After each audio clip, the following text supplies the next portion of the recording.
नमस्कार। पॉलिटिकल पंचायत देख रहे हैं आप। आपके साथ मैं हूं हिंगलाज दान। बाड़मेर जैसलमेर लोकसभा सीट पर रविंदर सिंह भाटी वर्सेस कैलाश चौधरी वर्सेस उम्मेदाराम बेनीवाल।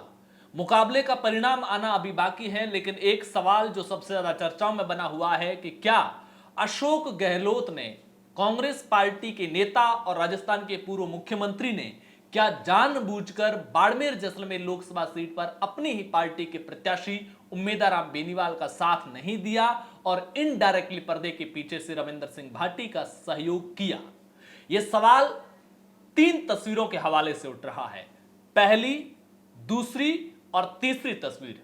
एक तस्वीर जिसमें आदेश जारी हुआ है। आदेश स्टेशन कमांडर एयरफोर्स स्टेशन उत्तरलाई के नाम से जारी हुआ है, जिसमें लिखा हुआ है उत्तरलाई एयरपोर्ट पर गाड़ियों के प्रवेश की अनुमति देने बाबत। और इसमें जिन दो गाड़ियों के नंबर लिखे हुए हैं, पहली गाड़ी जिसका नंबर है RJ14 UK 2992 और दूसरी गाड़ी RJ04 UA 7057।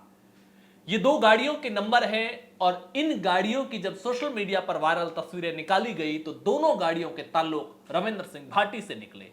ऐसे में सवाल उठा कि चुनावों के बीच उत्तरलाई एयरपोर्ट पर अशोक गहलोत को कांग्रेस के कार्यक्रमों में जाने के लिए रिसीव करने जो दो गाड़ियां पहुंचती हैं, उनका संबंध अगर कहीं से भी रविंदर सिंह भाटी से निकलता है तो क्या पर्दे के पीछे से अशोक गहलोत रविंदर सिंह भाटी को सपोर्ट कर रहे थे? दरअसल कहानी कुछ यूं है कि अशोक गहलोत लगातार जालोर सिरोही लोकसभा सीट में अपने बेटे वैभव गहलोत के लिए डेरा डाले हुए थे। अशोक गहलोत को अपने चॉपर के जरिए, अपने हेलीकॉप्टर के जरिए जालोर सिरोही इलाके में लैंड करना था, लेकिन उसी दिन भीनमार में प्रधानमंत्री नरेंद्र मोदी की जनसभा थी, लिहाजा उनके चॉपर को वहां पर जाने की इजाजत नहीं मिली और आखिरकार यह तय हुआ कि अशोक गहलोत का जो हेलीकॉप्टर है वो बाड़मेर के पास में उत्तरलाई में उतरेगा और वहां से अशोक गहलोत सड़क मार्ग के जरिए जालोर सिरोही जाएंगे। और इसीलिए उत्तरलाई एयरपोर्ट के अंदर एंट्री की परमिशन जिन दो गाड़ियों को मिली, वो एक गाड़ी RJ04 UK 2992 और दूसरी गाड़ी RJ04 UA 7057 है, स्कॉर्पियो जो दूसरे वाली गाड़ी है। और इन्हीं दोनों गाड़ियों की जो तस्वीरें हैं, एक गाड़ी जो पहली गाड़ी है उसमें रविंदर सिंह भाटी चढ़े हुए हैं, उनकी तस्वीर साफ तौर पर दिख रही है, और दूसरी गाड़ी जो स्कॉर्पियो है उसमें पीछे की तरफ रविंदर सिंह भाटी की जो चुनाव चिन्ह है सेव, बैलेट नंबर 9 की जो गले की पट्टी है वो गाड़ी के पीछे बांधी हुई है। माफी चाहूंगा। ऐसे में सवाल उठा कि क्या रविंदर सिंह भाटी और अशोक गहलोत का अंदर खाने कोई पैक्ट था? सवाल ये इसलिए भी उठ रहा है क्योंकि अब जनरली तो कोई यही सवाल करेगा कि अशोक गहलोत को बाड़मेर में क्या इंटरेस्ट था।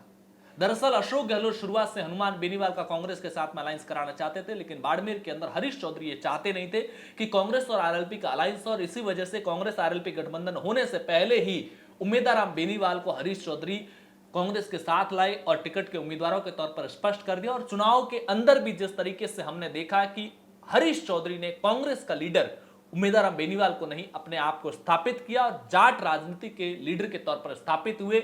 यही वजह थी कि हरीश चौधरी और अशोक गहलोत की जो कांग्रेस के भीतर जो अदावत है, हनुमान बेनीवाल और हरीश चौधरी की जो कांग्रेस के भीतर अदावत है, उसको देखते हुए लोगों में यह चर्चा है कि अशोक गहलोत चाहते थे कि जब मेरी मर्जी के खिलाफ बाड़मेर में अगर हुआ है तो कांग्रेस चुनाव जीत कर दिखाए, हरीश चौधरी विशेष तौर से चुनाव जीत करके दिखाए। और इसी वजह से हरीश चौधरी को सबक सिखाने के लिए अशोक गहलोत ने पर्दे के पीछे से रविंदर सिंह भाटी से सपोर्ट किया। दूसरी चर्चा यह भी है कि एक गाड़ी जो ट्रांसपोर्ट कंपनी से ताल्लुक रखती है, उसका कभी कांग्रेस के व्यक्ति अशोक गहलोत को रिसीव करने और कभी रविंदर सिंह भाटी की रैलियों में होना कोई अतिशयोक्ति नहीं है। एक ट्रांसपोर्ट कंपनी की गाड़ी कहीं पर भी हो सकती। तीसरी चर्चा यह भी है कि ये गाड़ियां ट्रांसपोर्ट कंपनी की नहीं है, ये व्यक्तिगत गाड़ियां हैं, क्योंकि जो आदेश जारी हुआ था उसमें भी नाम लिखे हुए थे। पहली जो गाड़ी थी उसके मालिक का नाम विश्व प्रताप सिंह लिखा हुआ था और दूसरी का नाम कल्याण सिंह लिखा हुआ था। ऐसे में चर्चा यह है कि इन तीनों जो परसेप्शन है उनके बीच की सच्चाई क्या है, और क्या वाकई में अशोक गहलोत ने उम्मेदाराम बेनीवाल को हराने की कोशिश बाड़मेर जैसलमेर लोकसभा सीट में की थी। चर्चा तो यह भी है कि बीजेपी के प्रत्याशी को बीजेपी के एक पूर्व मुख्यमंत्री नहीं चाहती कि वो चुनाव जीते, कांग्रेस के प्रत्याशी को कांग्रेस का एक पूर्व मुख्यमंत्री नहीं चाहता कि चुनाव जीते, और बीजेपी और कांग्रेस दोनों नहीं चाहते कि निर्दलीय चुनाव जीते। इन तमाम चर्चाओं के बीच आपकी क्या कुछ राय है, कमेंट बॉक्स में जरूर बताइए। पॉलिटिकल पंचायत पर पहली बार आए हो तो चैनल को सब्सक्राइब कीजिए, वीडियो को लाइक और शेयर जरूर कीजिए। शुक्रिया।